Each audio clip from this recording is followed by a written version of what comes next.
E aí, tudo bem? Vamos supor que você está resolvendo um exercício de múltipla escolha, tá bom? E aí você faz tudo direitinho, chega lá na resposta e a sua resposta é uma fração em que no denominador tem uma raiz, só que dessas que não são exatas. Raiz que representam números irracionais, como raiz de 2, raiz de 3, raiz cúbica de 5, esse tipo de raiz. Aí você vai lá nas alternativas e não encontra uma resposta igual à sua para assinalar. Isso não quer dizer que você errou o exercício. Só quer dizer que você não fez um processo chamado de racionalização. Um processo que pega essa fração que você chegou e gera uma fração equivalente, porém sem a raiz no denominador. E é esse processo que vamos ver na aula de hoje. Então ative a sua mente, que a aula vai começar. Bom pessoal, o processo de racionalização é o seguinte. Eu tenho uma fração do tipo assim, ó. A dividido pela raiz de B. O que acontece? Raiz de B é um número irracional. Fazer a racionalização é fazer esse denominador virar um número racional. Como que a gente pode fazer isso? A gente pode fazer isso gerando uma fração equivalente. Então, se eu pegar essa fração, se eu multiplicar em cima e embaixo por um mesmo número, ela vai ser uma fração equivalente ao resultado, né? Só que eu vou escolher esse número C de forma que ele me ajude para eu eliminar essa raiz que tem aqui. É isso que nós vamos fazer. Escrevendo essa fração aqui, ó, de uma forma bem geral, eu tenho um número qualquer no numerador, e no denominador tem uma raiz. Só que a raiz vamos escrever de forma bem geral, escrever assim, ó, índice n, b elevado a m. Por que eu estou fazendo isso? Porque normalmente nas provas a maior parte das raízes que aparecem é raiz quadrada. Estaria escrito como está aqui, raiz de b, com o índice 2 aqui que está oculto. Então a maior parte que aparece é raiz quadrada. E aí para você resolver uma racionalização de raiz quadrada é bem simples. Mas se for uma raiz qualquer, como esse caso aqui, como que a gente faz? Então vamos gerar uma fórmula aqui que eu vou escrever daqui a pouco. Primeiro vamos fazer um exemplo com raiz quadrada mesmo. Se eu tivesse 1 dividido pela raiz de 3, o que eu faria aqui? Eu teria que pegar e gerar uma fração equivalente a essa de modo a eliminar essa raiz aqui.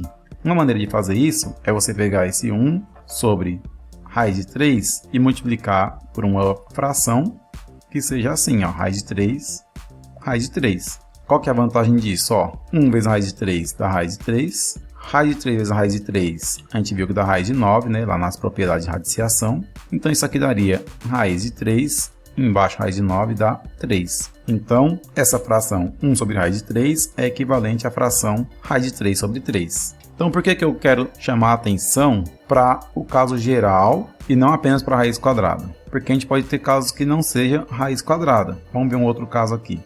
3 dividido pela raiz quarta de 7.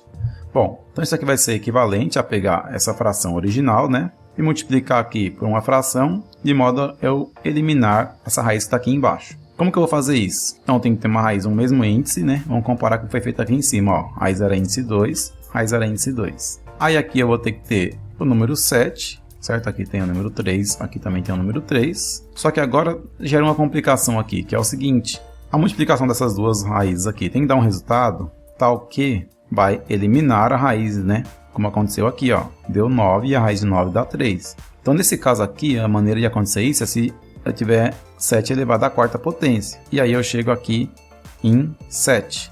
Então, como que a gente vai fazer isso? Vamos apagar tudo aqui e voltar. Bom, a gente sabe que quando eu tenho duas raízes do mesmo índice, como esse caso aqui, ó, raiz de índice 4 vezes raiz de 5 de índice 4, eu vou ter no resultado uma raiz que é também de índice 4 multiplicando os dois números internos. Como a gente viu lá, raiz de A vezes raiz de B dá raiz de A vezes B, tudo dentro da raiz. Então, eu vou ter uma multiplicação. Então, agora veja como isso vai ficar bom. Se eu usar 7 e 7, se eu colocar um expoente 3 aqui, aí vai dar certo. Vamos manter ela aqui em cima também, porque eu tenho que fazer multiplicação em cima e embaixo pelo mesmo número. Em cima fica 3 vezes essa raiz aqui. Multiplicando isso aqui, vai ficar 3, certo? Que multiplica a raiz quarta de 7 à terceira. Embaixo vai ficar a raiz quarta de esse 7 vezes esse 7 à terceira.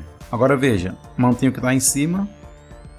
E embaixo, ó, bases iguais, somos expoentes. Aqui tem um expoente 1, aqui tem um expoente 3. Então vai dar raiz quarta de 7 elevado à quarta. Beleza? Agora sim, ó, eu consigo cortar 4 com 4. Agora que eu consegui cortar isso aqui, vai dar certo. Em cima vai sobrar só isso aqui e embaixo vai sobrar só 7. Bom, não vai caber aqui, só fazer aqui mais para baixo, o resultado que estaria aqui, vou colocar ele aqui. Vai ficar então, ó, 3 vezes a raiz quarta de 7 ao cubo, tudo dividido por 7. Então, veja que o processo foi feito de maneira que eu tivesse um número racional no denominador, como foi feito aqui. Agora vamos olhar com muita calma para a gente chegar na fórmula geral. Vamos fazer o seguinte, vamos olhar para o primeiro exemplo aqui, ó, esse exemplo aqui. O que eu tenho aqui, ó, raiz de índice 2, potência 1.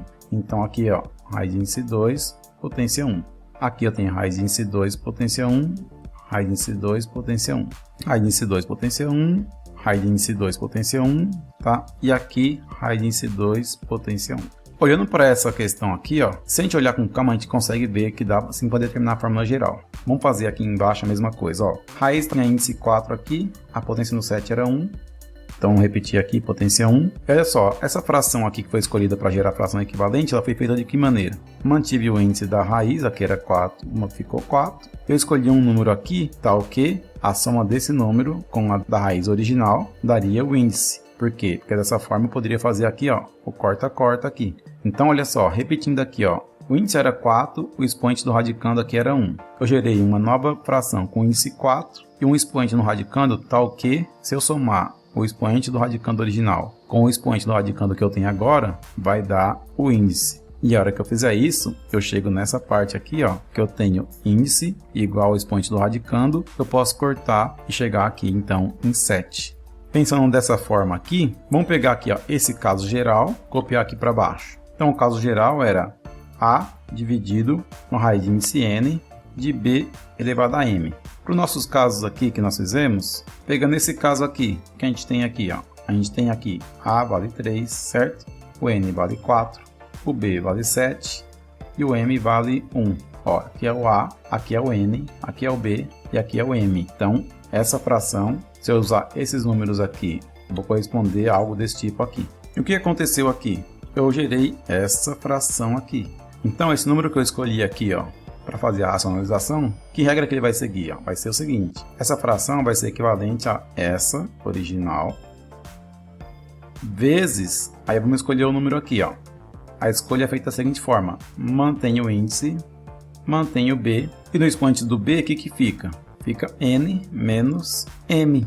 Dessa maneira que vai ficar a fórmula geral. Então você pode pegar e repetir isso aqui em cima, b elevado a n menos m. Tá? Se você fizer isso, vai dar sempre certo. Veja que aqui, ó, o n era 4, o m era 1, então n menos m dá 3, que é o que está aqui. Então essa é a maneira geral, tá? Essa é a fórmula geral de fazer racionalização. Pense nessa fórmula aqui que você vai sempre acertar. Então, um outro exemplo que pode acontecer é ocorrer uma soma ou subtração no denominador. Então, eu posso ter algo do tipo assim, ó, é um número qualquer A, e no denominador eu tenho assim, ó, raiz de B, mais ou menos, tanto faz, certo? Um outro número aqui.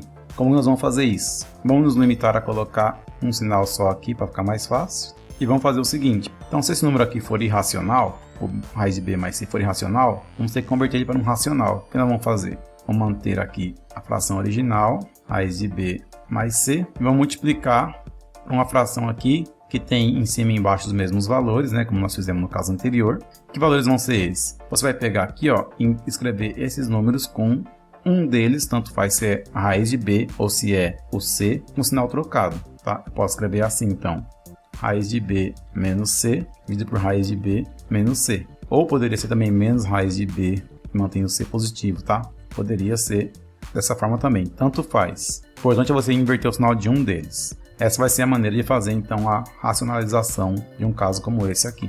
Fazendo um exemplo aqui, ó, 3 dividido por raiz de 2 mais 1. Então, ficaria 3 dividido por raiz de 2 mais 1, que multiplica raiz de 2 menos 1 e raiz de 2 menos 1. Então, vamos fazer a multiplicação aqui. Bom, eu tenho que fazer aqui, ó, numerador vezes numerador. Então, isso aqui daria 3, que multiplica raiz de 2 menos 1. E denominador vezes denominador. Então, ficaria raiz de 2 mais 1, que multiplica raiz de 2 menos 1. Seguindo, então, com esse cálculo aqui, em cima ficaria distributivo, ó. 3 raiz de 2 vai dar 3 vezes raiz de 2. 3 vezes menos 1 vai dar menos 3. Embaixo vai ficar raiz de 2 vezes raiz de 2, vai dar raiz de 2 ao quadrado. Raiz de 2 vezes menos 1, menos raiz de 2. Agora, 1 vezes raiz de 2 vai ficar mais raiz de 2. E 1 vezes menos 1, menos 1. Então isso aqui vai ficar assim, ó, 3 que multiplica a raiz de 2, menos 3, dividido por, ó, raiz de 2 positiva e raiz de 2 negativa, tem aqui. Então esses dois vão cortar. Vai sumir porque um é positivo, outro é negativo, um menos o outro dá zero. Aqui, ó, raiz de 2 ao quadrado, corta isso com isso, né? Dá só o 2. Então fica 2 menos 1. Então fica 3 que multiplica a raiz de 2 menos 3, dividido por 2 menos 1. Só que 2 menos 1 dá 1, então se dividindo esse número aqui por 1 vai dar 1 ele mesmo, né? Então vai ficar assim. Essa é a resposta final dessa racionalização aqui. Se tivesse escolhido aqui com o sinal invertido, daria o mesmo resultado aqui no final. É só a gente fazer que você vai ver que dá o mesmo resultado. Então, esses são os métodos de racionalização, que são super importantes para a gente ter como eliminar o número irracional do denominador, gerando um número racional do denominador, ok? Isso vai ser útil também, porque às vezes você faz um exercício e você vê que a resposta não está como você chegou. Tá, você chegando numa resposta que é isso aqui. Aí você vai dar nas alternativas do problema, não tem nenhuma alternativa com essa resposta, mas tem essa aqui. Então por que tem essa aqui? Porque foi feita a racionalização da que você chegou antes de gerar a alternativa lá, tá bom? Então sempre que você tiver um número irracional dessa forma aqui, no denominador você passa a conversão para número racional. Agora que você viu o processo de racionalização, é recomendado que você pratique. E como sempre, eu deixei na descrição do vídeo uma lista para você baixar, fazer exercícios e praticar bastante. Se você gostou desse vídeo, deixe o seu like, se inscreva no canal, ative as notificações e compartilhe esse vídeo. Um abraço do professor Eliel, até o próximo vídeo e por hoje é só.